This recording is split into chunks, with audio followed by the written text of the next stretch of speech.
Que el Señor les bendiga abundantemente, que el Espíritu Santo nos ilumine para poder ingresar en el Evangelio de San Juan que vamos a comenzar el día de hoy. El Evangelio de San Juan fue el último de los 4 evangelios que se escribió.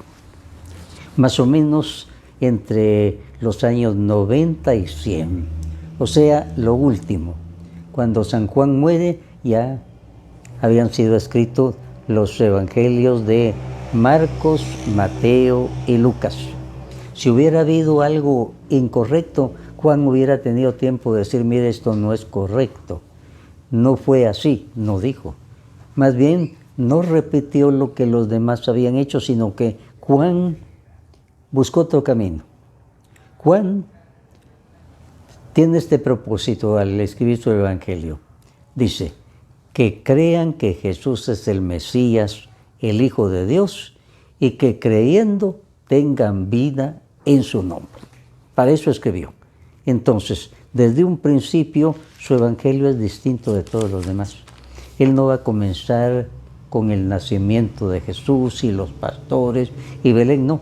Él va a ser, por así decirlo, teología acerca de los acontecimientos en la vida de Jesús. Y él va a usar 7 señales. Él llama señales a los milagros. Va a exponer 7 milagros de Jesús y nos va a explicar el sentido teológico de cada uno de esos milagros. Y después nos va a ir ahondando en lo que fue la última cena, la crucifixión, la resurrección del Señor. Son 2 partes muy importantes. Este evangelio es un evangelio para una meditación profunda. A San Juan ya no le interesa dar datos acerca de la predicación de Jesús, acontecimientos. No, él va directamente. Mire, quiero probarles que Jesús es el Mesías, el Hijo de Dios, y que creyendo en él tengan vida eterna.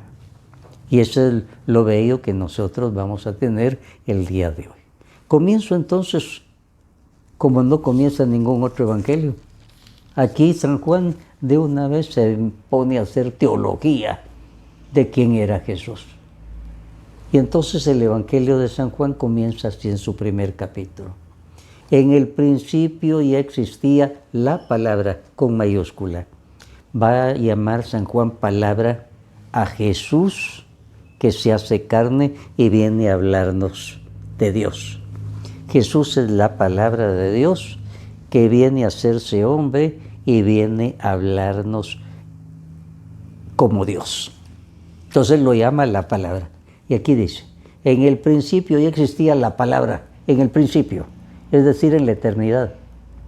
Jesús es eterno como el Padre, como el Hijo y con el Espíritu Santo, porque son las 3 personas de la Santísima Trinidad que forman un solo Dios. 3 personas iguales y distintas. Entonces, en el principio ya estaba Jesús. Aquí no le pone Jesús, sino lo llama la palabra. Es porque Jesús se hizo hombre y vino a vivir entre nosotros. Entonces dice, la palabra de Dios se hizo hombre y vino a vivir entre nosotros. Y aquí especifica, estaba con Dios y era Dios. Él estaba en el principio con Dios. Por medio de él Dios hizo todas las cosas. Nada de lo que existe fue hecho sin él. En él estaba la vida y la vida era la luz de la humanidad. Esta luz brilla en las tinieblas y las tinieblas no han podido apagarla. Entonces, Jesús es la palabra de Dios, viene a brillar en medio de la oscuridad de los hombres y nos trae la vida de Dios. En el versículo 11 dice así, vino a su propio mundo, pero los suyos no lo recibieron. Pero a quienes lo recibieron y creyeron en él, les concedió el privilegio de llegar a ser hijos de Dios. Y son hijos de Dios no por la naturaleza ni los deseos humanos, sino porque Dios los ha engendrado. Entonces, primero dice, vino a los suyos. ¿Quiénes son los suyos? los humanos, sobre todo los del pueblo judío, son los suyos, pero los suyos no los recibieron. Piensen ustedes lo que quiere decir, vino Dios, se hizo hombre en Jesús. Y en lugar de decir, el Dios, no lo recibieron. Pero a los que lo recibieron, les dio el privilegio de ser hechos hijos de Dios, a los que lo reciben.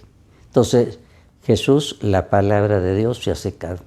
Viene a vivir entre nosotros, los suyos no lo recibieron. Desde un principio no había lugar para Jesús, para su nacimiento. Después viene la oposición y terminan por clavarlo en una cruz. Y resulta que todo eso ya estaba escrito en el profeta Isaías, capítulo 53, se cumplió y en esa forma Jesús nos vino a demostrar que Él era Dios y que por eso venía a morir en lugar de nosotros para que fuéramos salvados. En el versículo 16 dice, de sus grandes riquezas todos hemos recibido bendición tras bendición. La ley fue dada por medio de Moisés. El amor y la verdad se han hecho realidad por medio de Jesucristo. Nadie ha visto jamás a Dios. El Hijo único, que es Dios y que vive en íntima comunión con el Padre, es quien nos lo ha dado a conocer. Nadie ha visto a Dios. Jesús nos lo dio a conocer. Somos humanos. Nadie ha visto a Dios, pero Jesús nos lo dio a conocer y nos va a decir, yo soy. Yo soy. Este yo soy en el Evangelio se va a repetir muchas veces. En la Biblia yo soy es el nombre de Dios. Hay un momento en que Moisés es enviado al faraón de Egipto para que hable en nombre de Dios. Y entonces Moisés le dice al Señor que le está hablando espiritualmente. Bueno, y si me preguntan, ¿quién me envía? ¿Quién eres tú? ¿Cómo te llamas? Y Dios le dice, yo soy el que soy. En hebreo se dice Yahvé, es el nombre de Dios, Yahvé. Una traducción dice, el Señor. Entonces, Yahvé es el nombre de Dios. Y Jesús varias veces dice, yo soy el que soy. Es el nombre de Dios. Bueno, ahora, Juan Bautista fue el encargado de prepararle el camino a Jesús. Y era un gran profeta y le vino a preparar el camino. Y era tan santo, Juan Bautista, que creyeron que era el Mesías. Y entonces él les va a decir, yo no soy el Mesías.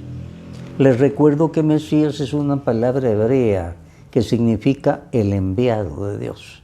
El enviado. Todos ellos tenían una tradición lejanísima en que se les hablaba de que Dios les iba a enviar un Mesías, o sea, enviado, para salvarlos.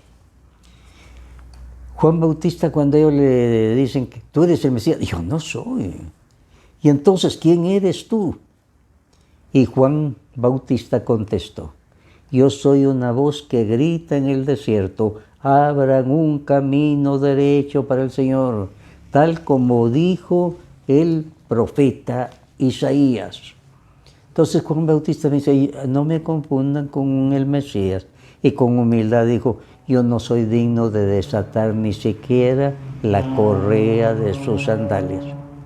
Y entonces les dijo, yo soy una voz que grita en el desierto, preparando el camino. Entonces le dijeron a Juan Bautista, pues si no eres el Mesías, ni Elías, ni el profeta, ¿por qué bautizas? Juan les contestó, yo bautizo con agua, pero entre ustedes hay uno que no conocen y que viene después de mí. Yo ni siquiera merezco desatarle la correa de las sandalias. Entonces él les dijo, miren, yo bautizo con agua, nada más para prepararle el camino. Yo no soy digno de desatar la correa de sus sandalias. Si Juan Bautista hubiera sido una mala persona, se hubiera quedado con el mandado. Todos creían que el Mesías era tan bueno, tan santo. No, les digo. Y él es el Cordero. Y cuando vino Jesús y se presentó, porque Jesús en ese momento en que está hablando Juan Bautista ya tenía 30 años. Pero Jesús había llevado una vida oculta. Durante 30 años se estuvo preparando el Evangelio no detalla qué hizo Jesús durante esos 30 años. La última vez que habla de Jesús es cuando Jesús llega a su mayoría de edad religiosa, hacia los 13 años, y se queda en el templo. Se pierde. Él no se perdió, se quedó a propósito. Pero para la Virgen María José era como que se hubiera perdido. Y entonces cuando al fin de 3 días de buscarlo lo encuentran, él solo les dice: ¿por qué me buscaban? No sabían que debo estar en las cosas de la casa de mi Padre. La Virgen María no entendió, pero captó que había algo muy especial. Entonces, hasta ahí se habla de Jesús. Después, todos esos años no se habla de él, hasta que aparece a los 30 años. Y Juan Bautista es el que lo va a presentar. Cuando apareció Jesús, dice aquí en el versículo 29 y capítulo 1 de San Juan: al día siguiente, Juan vio a Jesús que se acercaba a él y dijo: miren, este es el Cordero de Dios que quita el pecado del mundo. Juan Bautista se sirvió de una frase del Antiguo Testamento. Se presentaba a Jesús como un cordero que iba a venir para llevarse los pecados del mundo. Esto lo había profetizado 750 años antes de Jesús el profeta Isaías. Dice: lo vi como un cordero, lo estaban martirizando. Lo vi como un cordero que en silencio llevaba los pecados de todos al matadero. O sea, eso había predicado el profeta Isaías acerca del futuro Mesías. Y ahora Juan Bautista les dice: él es ese cordero que quita el pecado del mundo. El Cordero de Dios que quita el pecado del mundo. Viene para llevarse los pecados del mundo. Ahora, Juan Bautista también declaró: he visto al Espíritu Santo bajar del cielo como una paloma y reposar sobre él. Yo todavía no sabía quién era, pero el que me envió a bautizar con agua me dijo: aquel sobre quien veas que el Espíritu baja y reposa es el que bautiza con Espíritu Santo. Yo ya lo había visto, yo soy testigo de que es el Hijo de Dios. Entonces Juan Bautista le dice: mire, el Señor me dijo que me iba a dar una señal. El Mesías iba a ser aquel sobre el cual viera que se deposita el Espíritu Santo. Y Juan Bautista les habrá contado, cuando él bautizó a Jesús, Jesús salió y el Espíritu Santo se depositó como una paloma sobre: este es el Mesías. Era la señal que el Señor le había dado a Juan Bautista. Entonces Juan Bautista dio esa señal. Al día siguiente Juan estaba allí otra vez con 2 de sus seguidores.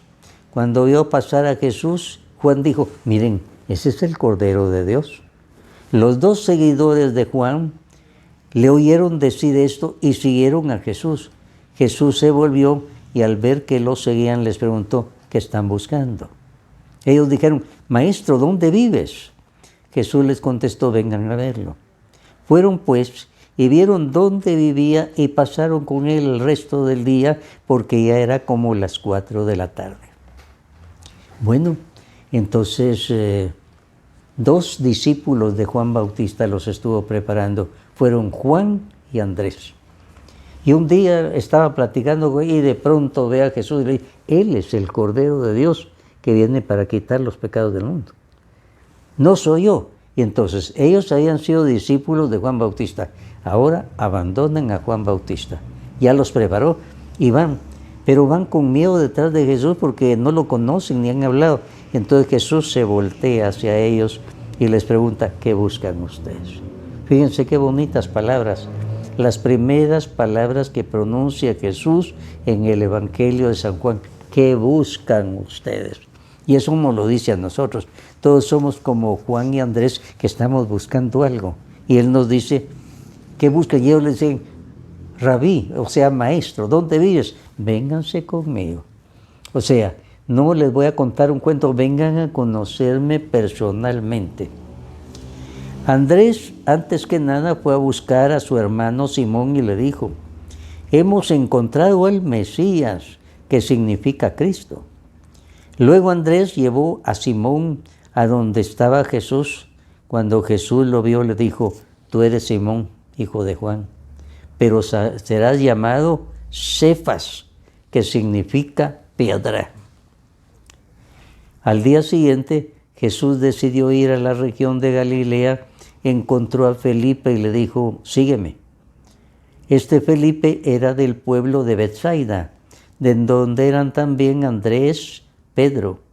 Felipe fue a buscar a Natanael y le dijo: hemos encontrado a aquel de quien escribió Moisés en los libros de la ley y de quien también escribieron los profetas. Es Jesús, hijo de José, el de Nazaret. Dijo Natanael: ¿acaso puede salir algo bueno de Nazaret? Felipe le contestó: ven y compruébalo. Cuando Jesús vio acercarse a Jesús, dijo: aquí viene un verdadero israelita en quien no hay engaño. Natanael le preguntó: ¿cómo es que me conoces? Jesús le respondió: te vi antes que Felipe te llamara, cuando estabas bajo la higuera. Natanael le dijo: maestro, tú eres el Hijo de Dios, tú eres el Rey de Israel. Jesús le contestó: ¿me crees solamente porque te he dicho que te vi bajo la higuera? Pues vas a ver cosas más grandes que estas. También dijo Jesús: les aseguro que ustedes verán el cielo abierto y a los ángeles de Dios subir y bajar sobre el Hijo del Hombre. Así es que aquí hay varias cosas. Juan Bautista, después de haber preparado con predicación el camino, a los que están con él, Juan y Andrés, les dice: mire, ese es el Cordero de Dios. Jesús se estaba acercando: Él es el Cordero de Dios, no soy yo. Él es el que quita los pecados del mundo. Entonces Andrés y Juan se van y Jesús se voltea y le dice: ¿y ustedes qué buscan? Maestro, ¿dónde vives? Si quieren conocerme, vénganse conmigo. Se los llevó, estuvieron con él, quedaron tan impresionados que recordaban hasta la hora. Eran las 4 de la tarde. Así es que Juan Bautista se hizo a un lado y dijo: Él es, no yo. Él es el único que puede quitar los pecados. Él es el único que puede bautizar con el Espíritu Santo. Yo los bautizo con agua. Él es el único que puede bautizar con el Espíritu Santo. Entonces, aquellos se fueron siguiendo a Jesús. Ahora, más tarde, el Señor va a llamar a Felipe y Felipe se va corriendo a buscar a un amigo íntimo que se llama Natanael y le dice: hemos encontrado al Mesías. ¿De dónde es ese? De Nazaret. Vos, de ahí no sale nada bueno. La Biblia nunca en el Antiguo Testamento habla de Nazaret como algo importante, no. Pero de ahí nada menos va a salir el Mesías. De Nazaret no sale nada bueno, dijo aquí Felipe. Y Andrés no se puso, Felipe no se puso a discutir con Natanael. Solo le dijo: tú ven y compruébalo. Una bonita forma de evangelizar. Te voy a acercar a Jesús. Tú dices: me quedo o me voy. Pero Natanael se quedó ahí para siempre. Y así como San Juan en su evangelio describe cómo van apareciendo los primeros discípulos. Jesús les dice: les aseguro a ustedes que verán el cielo abierto y a los ángeles de Dios subir y bajar sobre el Hijo del Hombre. Les prometo experiencias espirituales a los que vengan conmigo. Van a ver el cielo abierto y ángeles que suben y bajan. Esa es la promesa que el Señor les dio. Bueno, este es el primer capítulo del Evangelio de San Juan.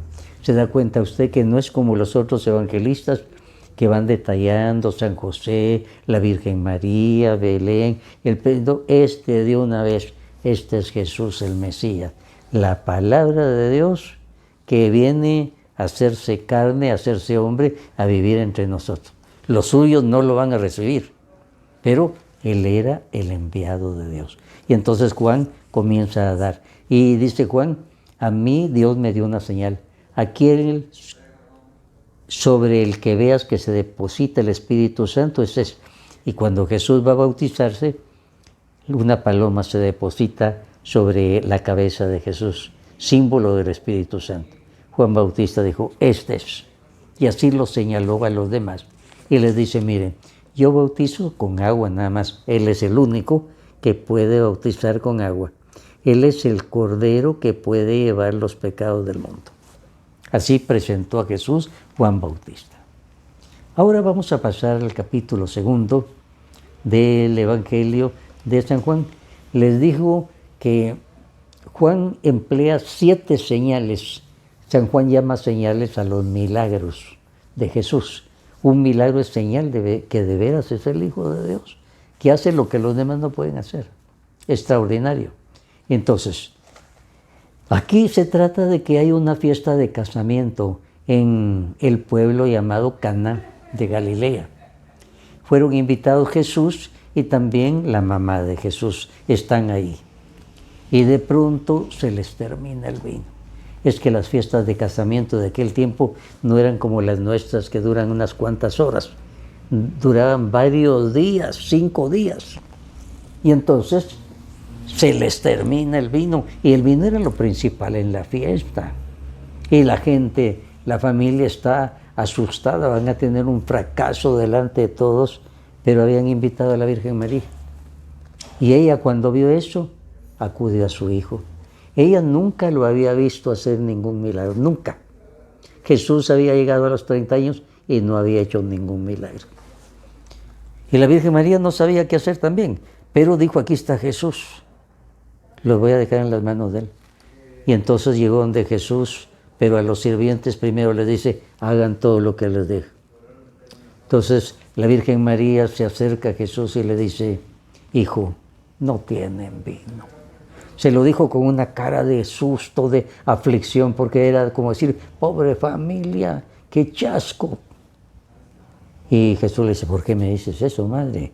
No ha llegado mi hora. Esto es muy importante. San Juan habla mucho de la hora de Jesús. Para Jesús su hora es su muerte y su resurrección. La hora, para eso venía Jesús. Madre, no ha llegado mi hora. Y la Virgen María no se puso a discutir con él, sino que les dijo, hagan todo lo que les diga. Hagan lo que les va a decir.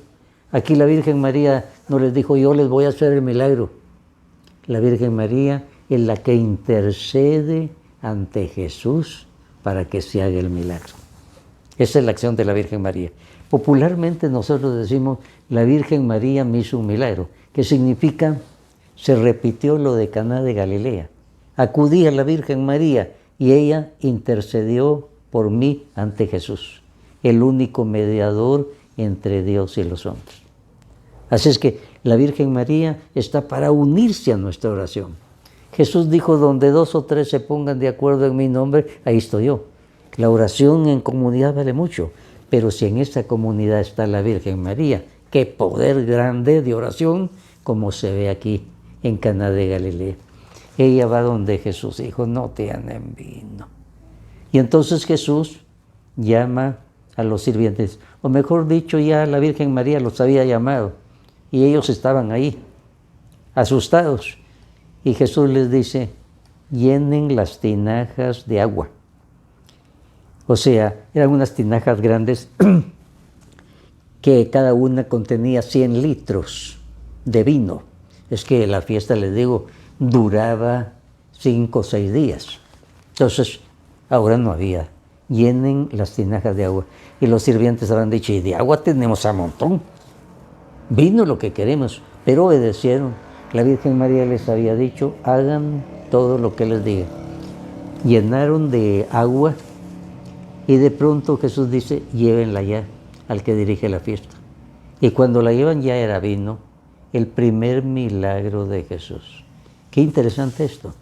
El primer milagro de Jesús se hizo por la intercesión de la Virgen María ante su Hijo. Ella no pudo resistir que aquella familia fuera a sufrir un chasco. Y entonces acudió a su Hijo, y eso es lo que hace la Virgen María. Así es que este segundo capítulo de San Juan, la boda en Caná de Galilea, es precioso, tiene unas enseñanzas preciosas. Aquí Jesús hace su primer milagro. La primera señal, señal de que no es cualquiera, que es el Hijo de Dios, que es el Mesías y lo está probando. 6 tinajas llenas de agua y de pronto ya no brota agua sino vino, el primer milagro. Y la Virgen María muy contenta de haber ayudado a aquella familia. La Virgen siempre está en nuestra familia. Nosotros por eso la llamamos auxiliadora, Virgen auxiliadora, porque en nuestra vida muchas veces se repiten los casos de Caná de Galilea. Estamos en apuros. Oremos, sí, oremos. Donde 2 o 3 se ponen de acuerdo en mi nombre, ahí estoy yo, dice. Pidan lo que quieran, dice Jesús, se les va a conceder. Y cuando nosotros nos reunimos, está bien, hay personas piadosas, de mucha fe, pero si amamos a la Virgen María, qué poder grande. Nosotros decimos vulgarmente, la Virgen me hizo un milagro. Solo Dios puede hacer un milagro, solo Dios. Cuando decimos la Virgen hizo un milagro, queremos decir, mire, hice como en Caná de Galilea, acudí a la Virgen María como acudieron ellas, y ella me acompañó ante Jesús. Y le dijo, hijo, no tienen vino. Este hijo está en problemas, hijo. Intercedió por mí. Y Jesús inmediatamente hizo el milagro. Repito, un milagro solo lo hace Dios. Jesús era Dios. Nosotros vulgarmente, con cariño, decimos, la Virgen me hizo un milagro, que quiere decir, yo invité a la Virgen María, como en Caná de Galilea, para que intercediera por mí ante el único mediador entre Dios y los hombres, que es Jesús. Y entonces se hizo el milagro. Lo mismo los santos. San Juan Bosco me hizo un milagro, quiere decir que acudí a San Juan Bosco y él se unió en mi oración con su poder. Y la oración del justo tiene mucho poder. Entonces, si llamamos a alguien para que esté, si aquel es más santo, pues ayuda en la oración comunitaria. Pero el milagro solo lo hace Dios. Los santos no se ayudan para que la oración sea más poderosa ante Jesús, que es el único mediador entre Dios y los hombres. Esto hay que tenerlo muy bien en la mente y en el corazón. Caná de Galilea sucede muchas veces en nuestra vida. Vamos a tener problemas. Si no está Jesús con nosotros, estamos perdidos. Pero si está Jesús y su Madre Santísima está con nosotros, Virgen María, estamos en problemas. Tú eres una Madre auxiliadora, auxíliame. Y ella siempre nos va a decir que sí. Y a ella la dejó el Señor como madre. Junto a la cruz, a la Virgen María, le dijo, mujer, he ahí a tu hijo. Y le señaló a San Juan. San Juan no era hijo de la Virgen María. Y entonces San Juan nos está representando. Y la Virgen María junto a la cruz recibió el encargo de ser auxiliadora de nosotros. Ahora ya no estaba Jesús, estaba su madre para auxiliarnos y ayudarnos. Y ese es el papel de ella y por eso le llamamos María Auxiliadora. Caná de Galilea se repite, que cuando haya problemas no nos falten Jesús y la Virgen María. Si están Jesús y la Virgen María, como en Caná de Galilea, el agua sin sabor se va a convertir en el vino mejor.